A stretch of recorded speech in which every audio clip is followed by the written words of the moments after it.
Welcome to the Rational Egoist. Back with us again is the amazing James Stevens Valliant, and we are going today to talk about one of the three furies of libertarianism, as they were called, and it is going to be the one and only Isabel Paterson. First of all, Jim, welcome back to the show. It's always great to have you. It's always great to be here, my friend. Wow, are we doing some fascinating conversations about some fascinating and important people? I mean, Very much Elizabeth so. Mises and Henry Hazlitt, and oh my gosh. And if we're going to talk about people of that scale and dimension in terms of having an impact on the 20th century cause of liberty and the revival of classical liberalism in the 20th century, Isabel Paterson has to be front and center in this conversation just as much as economists need to Oh, be. sure. I be Because Isabel Patterson's book, The God of the Machine. Ayn Rand said of it, this book can change the world. she And said for it was and Ayn writing Rand didn't just thoughts. give out compliments willy nilly. No, she did not. Nor did she write positive reviews in her magazines willy-nilly. And she had high praise for the brilliant writing style and quality and content of this book here. I have a first edition, 1943 hardcover first edition of God of the Machine by Isabel Wow. Paterson, the book that Ayn Rand so positively reviewed in the Objectivist newsletter, writing the review herself. Because she was for a time, for several years, she was a friend, a good friend and correspondent of Isabel Paterson. Isabel Paterson's book in 1943 is considered a seminal year in the development of libertarianism or classical liberal thought in America, and for good reason, because John Chamberlain says it best. John Chamberlain was the editorial director at Time magazine, Time Life, for Henry Luce, the founder of Time magazine. And he, in the 1940s, was editorial director. He'd worked for the New York Times and other was a big journalist in the middle of the 20th century. And he, in his own memoir, puts it like this. He says, it was no Austrian economist who converted me from my dim-witted socialist ways, because he admitted he was a socialist through his whole early life, and really through most of the 30s even, he was a socialist, and he admits it. And it was wrong. When Stalin and Hitler, when what they were doing really came to light, there were a lot of people who questioned their socialism, and the more honest ones did. But John Chamberlain puts it so well. He says, it wasn't any Austrian economist who converted me from socialism. It wasn't your Mises or Hazlitt's. It was three women in their 1943. What they did is they morally and passionately defended an older American system of individualism and liberty, and that's what got me. that's what converted me to the free market. And when someone like John Chamberlain, who was at one point the editor of the Freeman magazine and for a long time the most popular book reviewer at the National Review, for example, when someone like that says it, it is of significance. And I happen to agree with him in terms of the effect. I mean, Ayn Rand had, as even Isabel Paterson's biographer, Professor Stephen Cox, he wrote an amazing biography that I will compliment in many ways, but there are things I have critical to say about it. But his biography of Isabel Paterson, The Woman in the Dynamo, he admits that even though he's talking about Isabel Paterson, Ayn Rand's popularity was much greater, and she had a much greater influence than those other two ladies. And in effect, their influence was superseded by Rand's Jim, popularity. you got to tell us who the three ladies are and what happened in Oh, 1943. You left us oh, the other hanging. books. Oh, the other books, yes. We've got Ayn Rand's The Fountainhead, which put Ayn Rand on the map. That was a big hit for Ayn Rand. It gave Ayn Rand, a national and international reputation. She became one of America's best-selling authors. They made a big Warner Brothers Gary Cooper movie out of The Fountainhead. So Ayn Rand, boom, The Fountainhead, 1943, is sort of when Ayn Rand arrives on the American literary scene, if you will. Rose Wilder Lane wrote an important book. Of the three, probably the least important and substantive, because it was the least morally revolutionary, but nonetheless, it was a passionate defense of individualism and individual freedom from a classical liberal standpoint. She herself, unlike Rand or Paterson, was a former communist, but she'd emerged from that. She famously, Rose Wilder Lane, she was the daughter of Laura Ingalls Wilder, the author of the Little House on the Prairie series. And some people have said basically it was Rose Wilder Lane who ghost wrote those books for her mom, based on her mom's recollections and experiences. And of course, that became a famous television series in the Yeah. 1970s, Little House on the Prairie. Very important children's books in the course of children's literature in America. Some of the most important are those Little House books. And Isabel Paterson's Discovery of Freedom came out in 1943. Albert J. Nock, who was a famous literary figure from the 1930s, said that Isabel Paterson and Rose Wilder Lane were the only nonfiction authors he knew of that spoke sense on the matter of politics, or could sensibly express capitalism since the days of the classical liberals. And he had a really good point there. There was nothing like that going on. You know, in 1950, the famous writer Lionel Trilling basically declared the defense of the free market dead. There is no intellectual right in America anymore. That's it. He declared the intellectual right dead in 1950. And of course, he was completely unaware of what had happened in 1943 that was going on under his radar screen. But that gives you the idea of how important these three books were. There really is no passionate, principled, moral defense for individualism and freedom until these ladies arrive on scene. Isabel Paterson, I want to say this too. Her book, The God of the Machine, is extraordinary. It's revolutionary in a way even the Discovery of Freedom is not. The woman integrates, as a person, you have to be well educated just to sense how well educated Isabel Paterson was. She knew history like few people ever knew history, from Thucydides to Polybius, from Edward Gibbon to Theodore Mommsen to Lord Acton to Henry Adams. The whole chapter in her book, The Virgin and the Dynamo, is sort of basically an answer to Henry Adams' Virgin and the Dynamo, maybe the most important American historian of the 19th century, Henry Adams. But Lord Acton and the German historians like Theodore Mommsen, Edward Gibbon, the ancient historian. This woman was so erudite on his, that's just history. Philosophy. The woman knew she could dip in with this enormous erudition. She was one of the most enormously well-read, and like Henry Hazlitt, the guy we just discussed, she had practically she had even less formal education than Henry Hazlitt.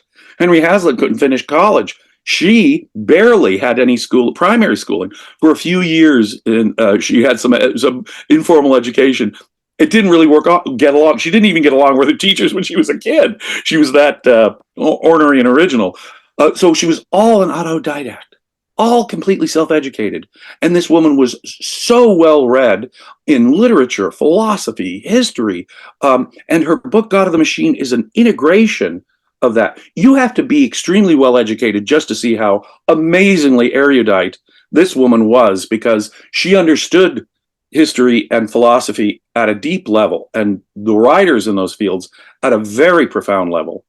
And what she did was revolutionize the field of social science almost in The God of the Machine. She rejected every previous methodology, approach to discussing the humanities and the social sciences, methodologically speaking.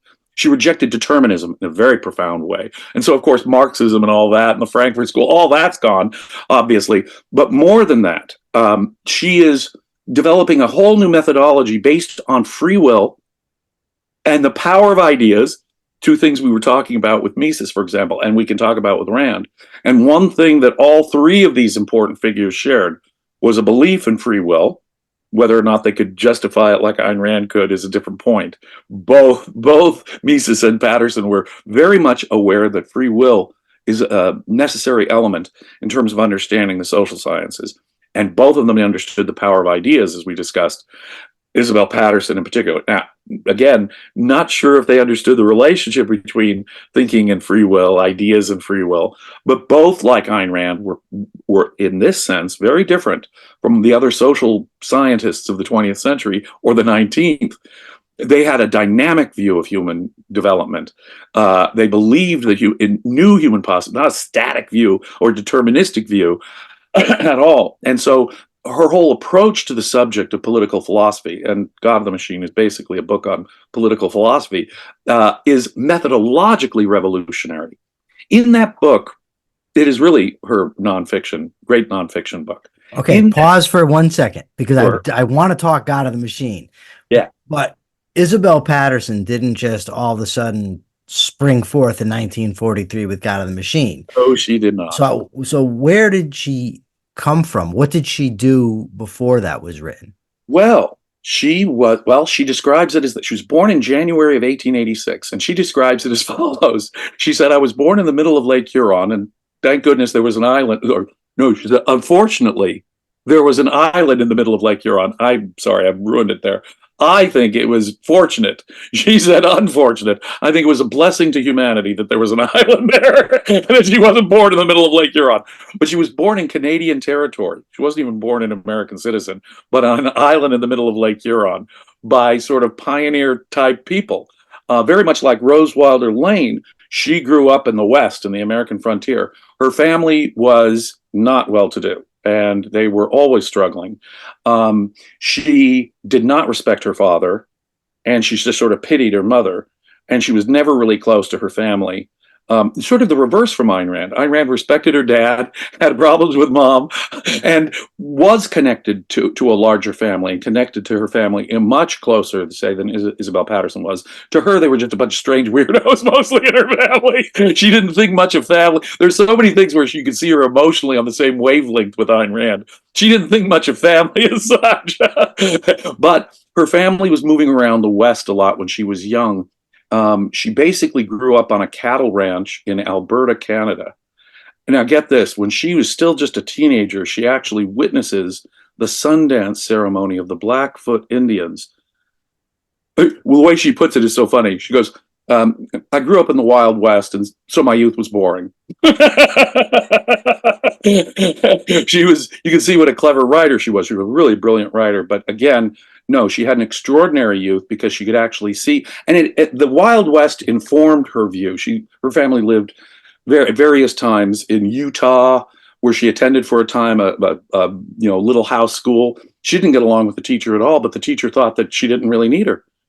So the teacher kind of left her alone to do her own reading. She would read her own stuff. She was a voracious reader. She would pick up books everywhere she could. And her knowledge of the West really did inform her, and her experience in the West very much did inform her idea that, for example, she said one of the great things about the Western North America before World War I is that people could basically do whatever they wanted, so long as they didn't make a big noise about it. She loved the sort of anarchistic, wild freedom, and she knew that brought out the best in people. She would, in her correspondence, she said, "There's a civilized benevolence where if a group of Blackfoot Indians came up and asked her family for food, they would get it. People cooperated with one another. There was a cooperative benevolence when there was no requirement at all." And she from that point forward believed benevolence was really brought out when people are freed and left by themselves. That's the only real kind of benevolence. And she thought just the opposite about socialism. She thought that was busybody getting into people's business. She didn't like that. She distrusted people being busybodies and getting into other people's business, even when she was young. So you can see that these experiences sort of shaped her view of the power of freedom, the power of the individual. She saw civilization coming to the West, but she saw the freedom that was involved. As the West sort of closed off as a frontier, a lot of people were saying, well, that's it. We can't have the wild freedom that we once had, the liberty we once had in America. Now we have to think about fixed resources and static. She did not. She absolutely rejected this idea. She rejected the idea when it was initially suggested by important writers in the beginning of the 20th century. No, no, no.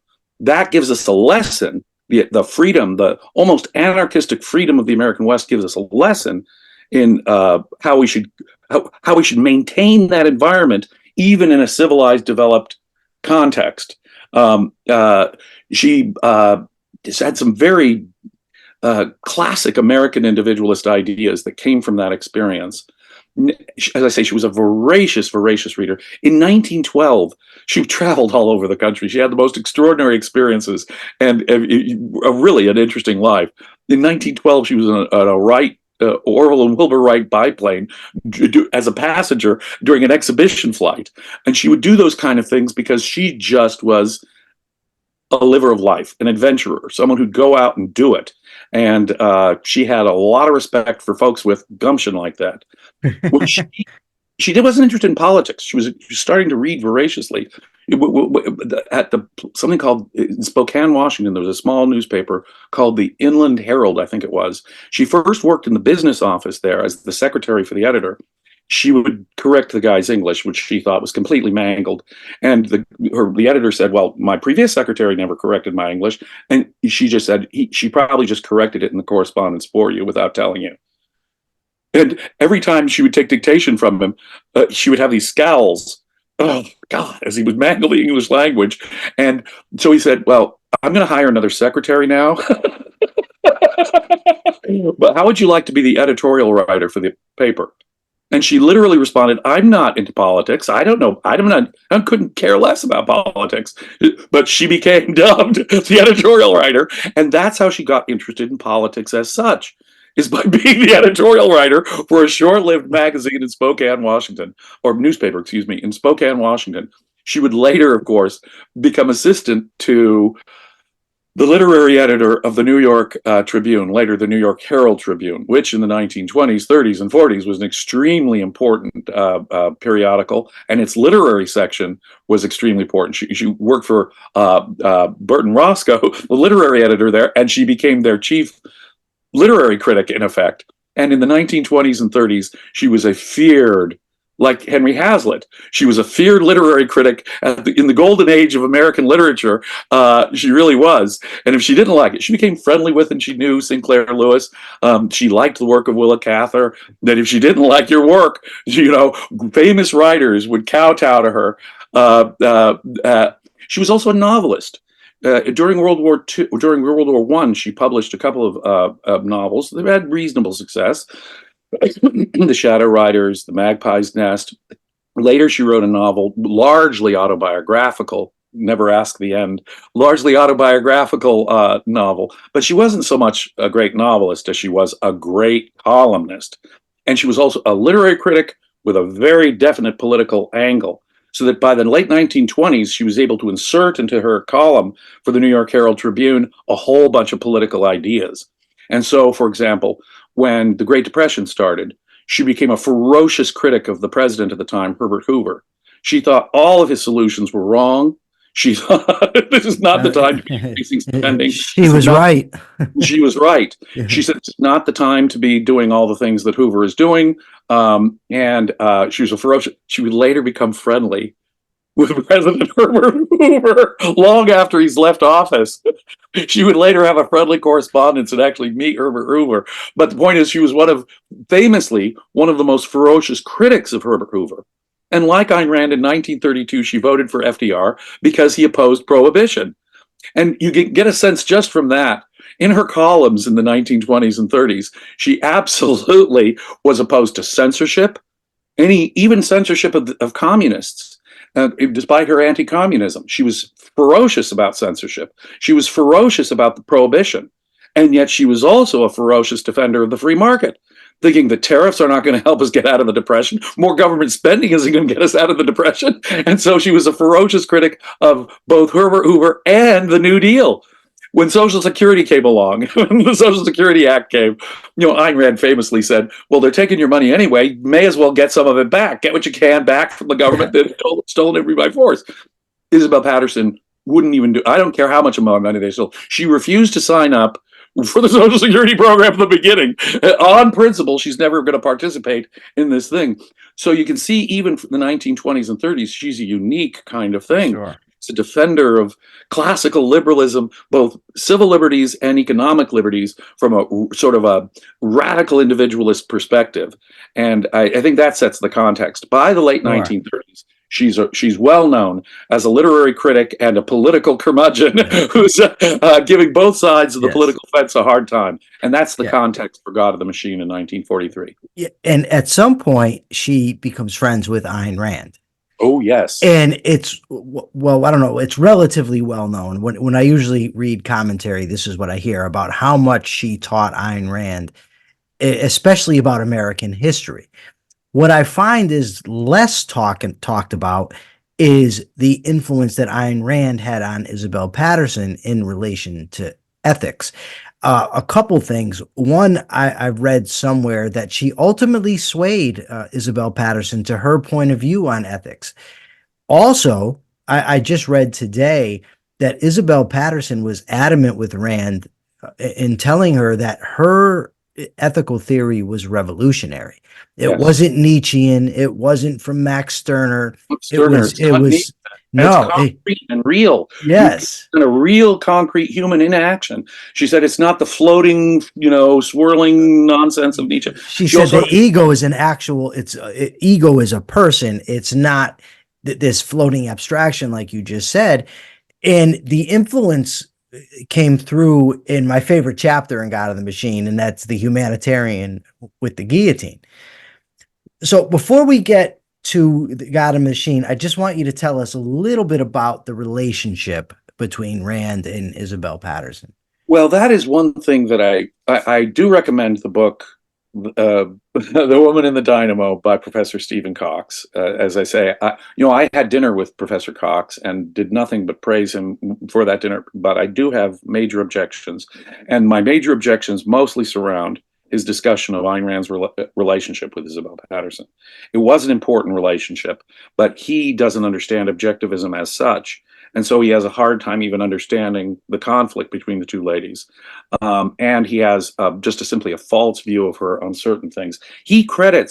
Stephen Cox basically credits Isabel Paterson with changing Ayn Rand from a Nietzschean and giving her any real interest in classical liberal politics. That is demonstrably false. Ayn Rand wrote to H.L. Mencken in 1934 that he was the greatest exponent of what her philosophy was, individualism. And of course, H.L. Mencken was another great opponent of the New Deal from a sort of individualist perspective. She was already a reader of Mencken. She knew Henry Hazlitt personally long before the Fountainhead, years before the Fountainhead came out, and developed a close relationship with both Hazlitt and his wife even before the Fountainhead came out. When Isabel Paterson and Ayn Rand first met, Ayn Rand remembered the meeting. Isabel Paterson did not. Simply did not.